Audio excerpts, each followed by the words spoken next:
So welcome everyone. I need to do a just quick shop project just to improve my quality of life. So my old shop vac bit the dust, and that means that the old dust collection cart that I have isn't going to work anymore. So I need to build a new one. I'm going to try to do it without spending any money, just on whatever scrap I can find laying around in the garage. So to start with, I am scavenging as much of the old collection cart that I can.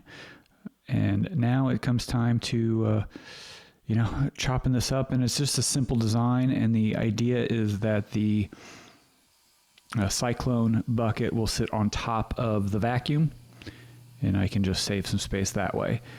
And so I started this project on the table saw, got that board cut to width, but I couldn't get it cut to length. I didn't have enough clearance to use the miter gauge. So I'm just going to go ahead and do all of this with a circular saw and a guide. And right now I have both of the side panels clamped together, so I can just cut through those at one time, save myself a little bit of time, and then they should also be pretty close in dimension. And that's the theme of today's project, is pretty close, good enough. I'm not really concerned if it's overly flat. I'm not overly concerned if everything is square. I'm not even going to bother to finish it. It's barely going to get sanded.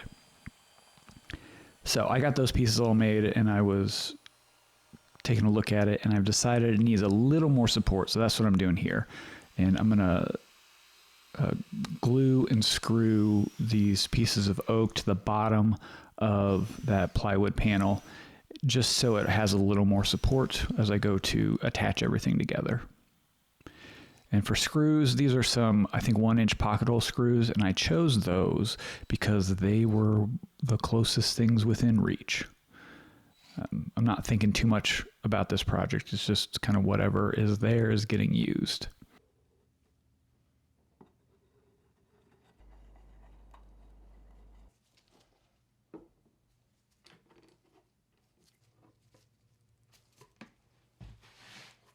And then again, using some of those can't twist clamps just as an extra hand as I get everything situated and in the right spot.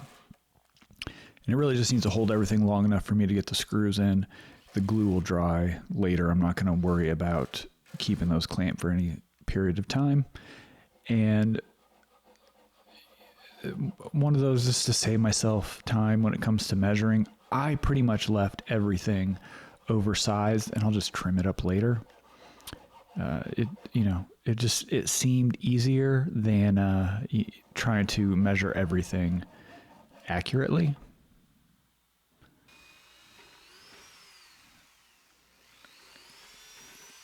And so this is the underside of the original cart. I was able to use that, the lower kind of part of it, and just drilling holes to now attach those side panels.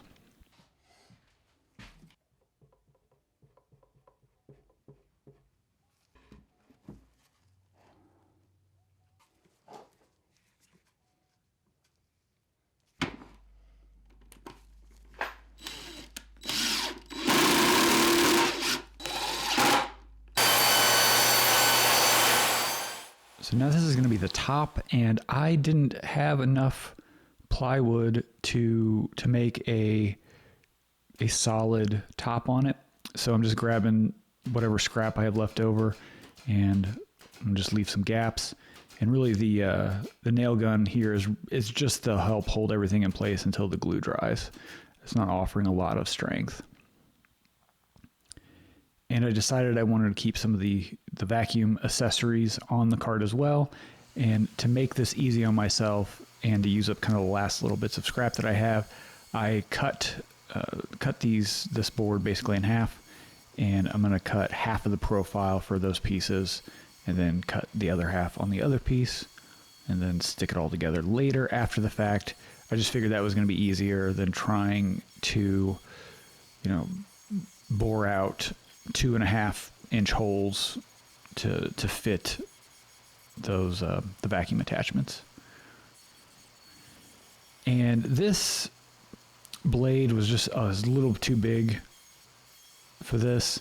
So it was a 1/2-inch blade, and it just couldn't quite make the corners. And I think the blade was also a little dull. I pulled it out. It was straight out of the package, but it's also been sitting around for like 40 years. And I don't know if it had been used and then put back in the package later, or somehow it dulled over time. But you can see there, it's kind of burning the wood, and that was a fresh blade, so got to go get some new blades. I'll do that later. Yeah. But you can see there, it's the kind of split design, and I left it straight off the bandsaw, so it's all of those pieces are still textured on the inside, and honestly, I was fine. I don't really care, because that's the kind of the name of this project, is just quick and dirty.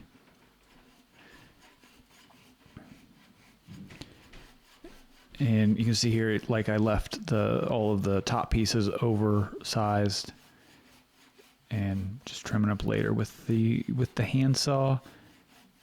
I thought about breaking out the router, but then that bit, like I don't like using the router, and plus, honestly, the handsaw was just faster. By the time I would have gotten the router broken out, set up, and done all this, I had been done with the handsaw for a while, so it was just much quicker.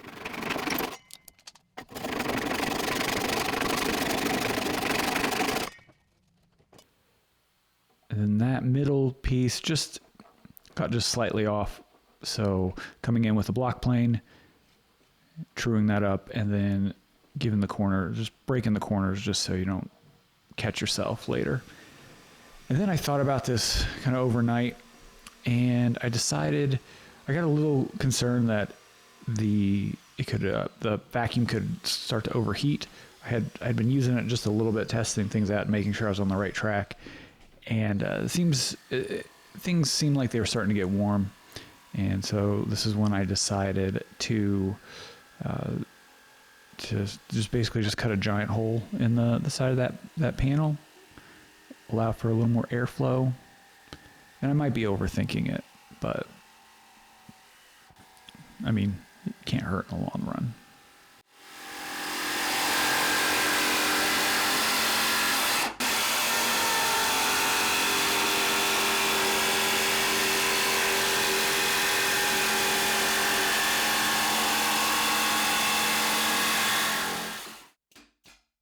And then I got done, and I couldn't leave well enough alone. And I decided, I was like, the whole plan was to get this done quickly.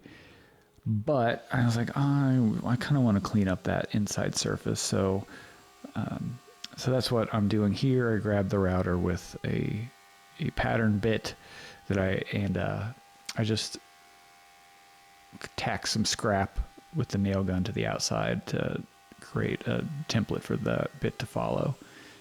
And then got that inside just cleaned up a little bit. So somewhat breaking my rule of quick and dirty, but I just couldn't leave it well enough alone. Funny enough, I think you can see in the upper right corner there, I didn't fully get that corner with the router, and I didn't see it till later and decided I'm not going to go back. And then a quick sand, mostly just to break the edges so I don't snag myself, and then put the wheels back on so I can actually roll it around the shop. And so that's just a little small screw in a washer to help hold the bucket on. And then some more scrap lumber to help keep the vacuum from getting pulled out of the cart. And then a bungee cord just to make sure that it really stays in there. So like I said, no real planning, just kind of quick and dirty. Only spent a couple hours on this in total. So, and it's just the right size. It can sneak around my bench, and I can actually get it to move around the shop, which is great. The old version was built for a different shop, and it didn't quite fit in this space.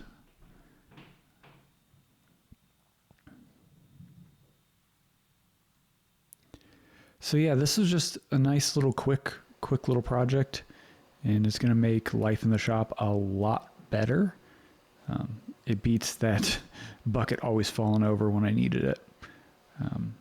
So not everything has to be perfect, and this was mostly just an exercise in building with what was there and just plugging on through without overthinking it too much. So at any rate, thanks for tuning in on this quick little dirty build. If you want to check out more of my work, I've left links in the description, and you can look around for some other videos that I'm sure are popping up on the screen now. So thanks again, and I'll catch you on the next one.